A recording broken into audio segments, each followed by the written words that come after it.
Hi everyone, welcome to my runs. I'm going to run a couple of games back to back.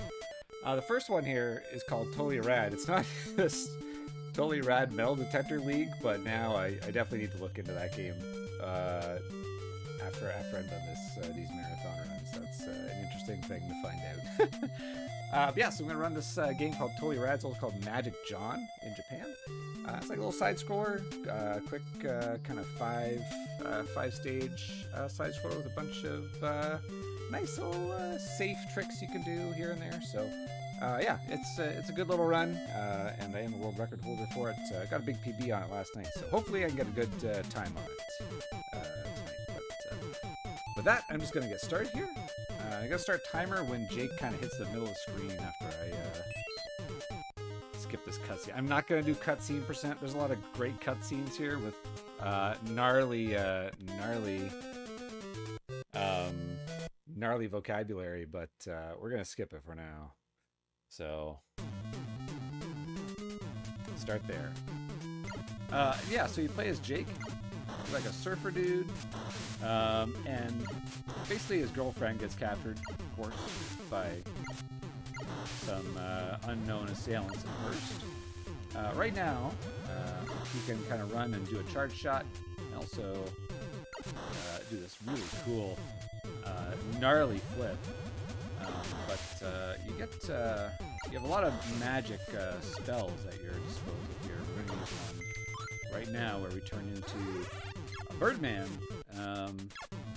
And you'd kind of think that the speedrun would just use a bird and fly over everything, but a lot of the there's another specific transformation that's going to give us some really good advantages in the upcoming stages. So there's 5 levels split into a few different segments each.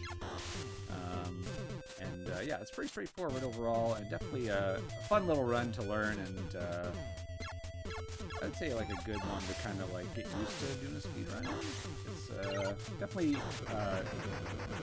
newcomer friendly, I would say. So bad guys went into this creepy circus tent, of course, because where else would they go? I'm kind of killing a bunch of enemies here to reduce lag. There's a lot of lag that can get introduced as a result of too many enemies on screen. I'm going to try and kill a clown here. Oh, I missed it! Okay, we have a chance to kill clowns later on. I like to do a thing on my stream where when I kill a clown in this game, I say clown killer. So hopefully we get to do that. I'm going to sneak by this guy. Hopefully he's not going to shoot me in the back. Nice. Watch me go by. These guys do 2 points of damage when they hit, so you really don't want to get shot by them. Oh! Just like I just did. Oops. But it's okay. We got a lot of spells to help us through things, so damage boost through all that. Yeah, there's a bunch of spells you can use for backup strats, including healing spells, so there it is, Clown Killer! So yeah, I'm just going to use the bird form largely through this stage. Clowns just follow me around. Land on this balloon. I'm going to turn back into normal Jake.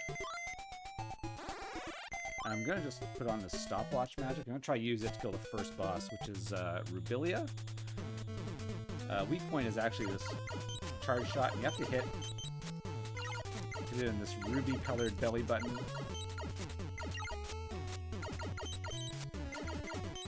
I'm going to use this stopwatch spell, which actually does stop bosses, as well as normal enemies.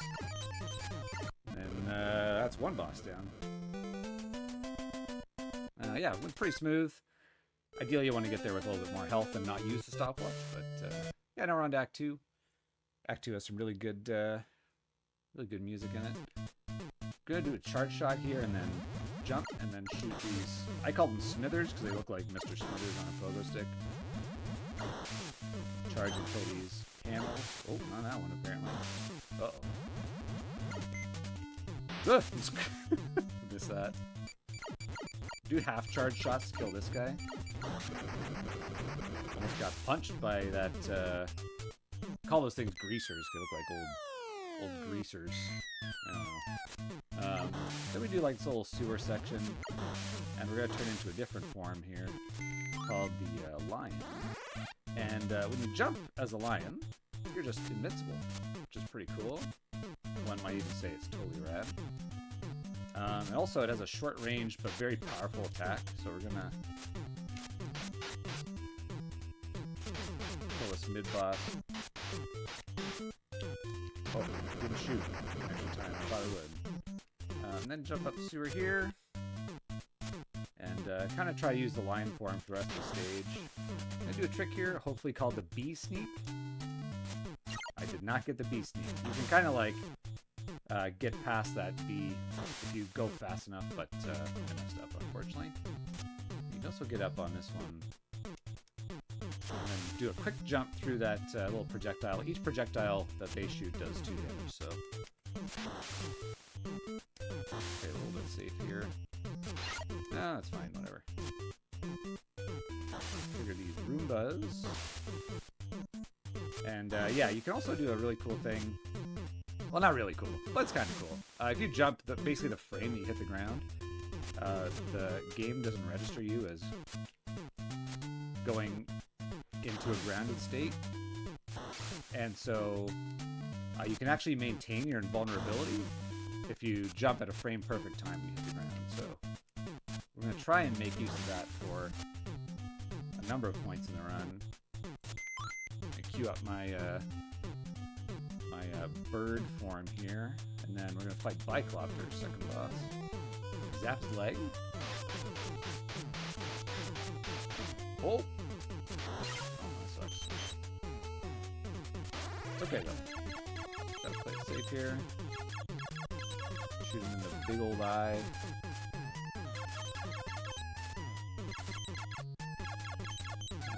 Until he blows up. There we go. Ugly boss. But also, the boss sprites are really detailed, which is pretty cool. Actually, I find the graphics overall in this game are really, really good. Which sometimes acts to its detriment, because there's definitely a lot of points of slowdown and lost frames, where you, or lost inputs, where you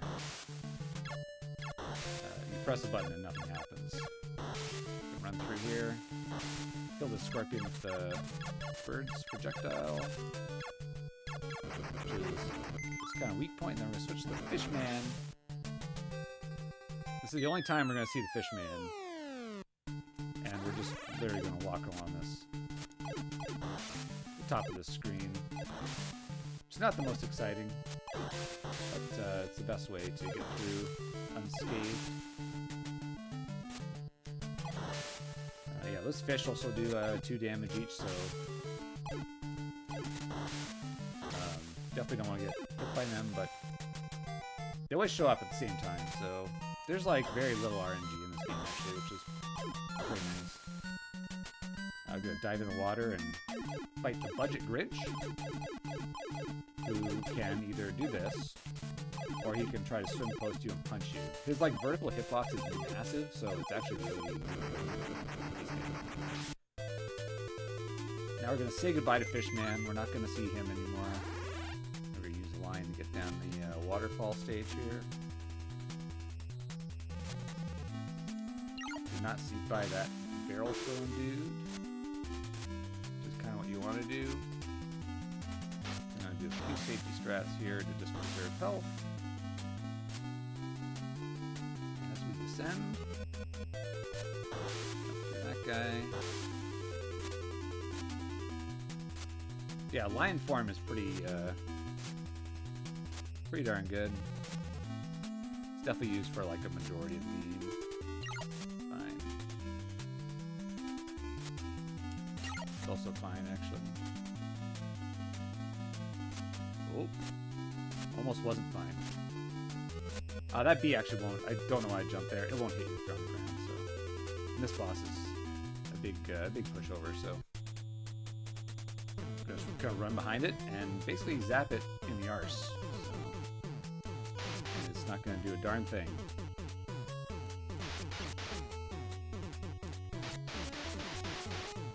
It's going to try. It's shooting things, but it's failing.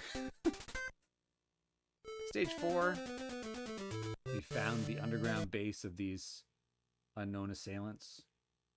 We're going to queue up our normal Jake form here.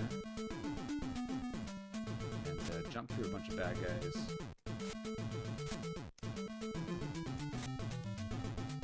And hopefully get a range jump. Perfect jump there. There's one right there. I'm gonna try to jump over these spikes out. Nope.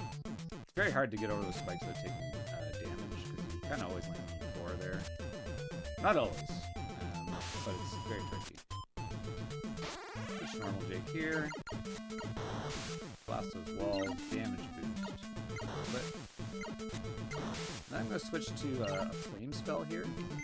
Photosensitivity warning right now. I'm going to spam this spell 5 times to kill this boss. It's the fastest way to deal with it. Otherwise, you're like, if you just try to shoot it with your normal attacks, it's a very long process. But you can just cast fire and kill it. And it's actually optimal to stay in the center of the screen, because you can't cast another fire spell until both columns have left. Left view. Switch back to the lion. And this kind of area, we're just kind of... It's basically like lag management. But it's just kind of laggy no matter what, so... Just kind of go in a very particular... I try to land on one of these Roombas to make it blow up, and then hopefully speed the game up a little bit. Jump through all these rocks and stuff like that. We're going to switch to the bird here. Fly over this goofy gator. Shoot these fish to manage lag a little tiny bit. Then we're going to fight the 4th boss, Fang. Which is it's weak to the bird's attack, for one, and also you can just fly in front of its head and not take a hit, so it's really, actually a huge pushover. Really cool looking though. The main thing you want to do here is make sure that you're shooting at a steady pace, where you don't want the projectiles to be like going through them, basically. There we go. You want them all to connect. So now we're on the last stage. Nice, quick and approachable run. Recently adopted a few new strats here, where we try and maintain lion form through the whole thing. Do a little dodge back there to despawn. There's actually supposed to be 2 pogo smithers there. That one left off, so that's cool. These enemies, these Roombas now take 2 zaps, where before they only took 1. Basically, enemies kind of have a little bit more health at this point. Whoops. Drop down here. Zap this bald dude.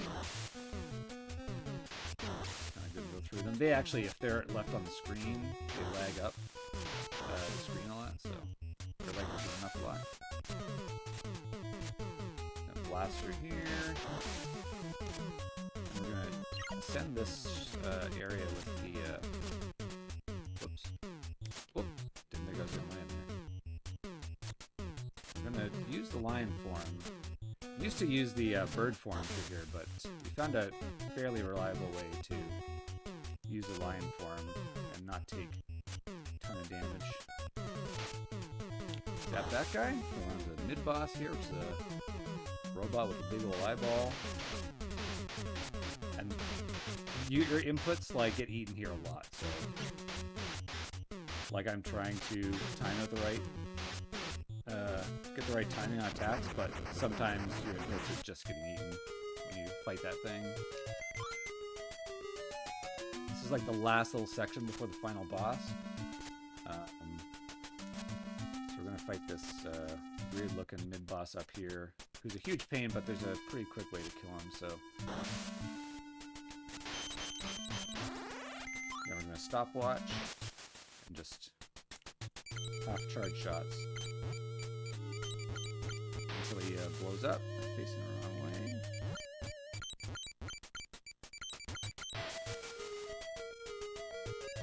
That tongue attack he did at the start just doesn't seem to have a hitbox sometimes. He's going to cast another one just to make sure. There we go. And now we're going to switch back to lion form for this final boss, Edigy. And we're going to just kind of hover here and zap his knees. Jump away while he sinks to the ground, and then we're going to damage boost and then kill him. And that's the end of the run. There we go. Yeah, pretty quick run. As I mentioned, it's very approachable.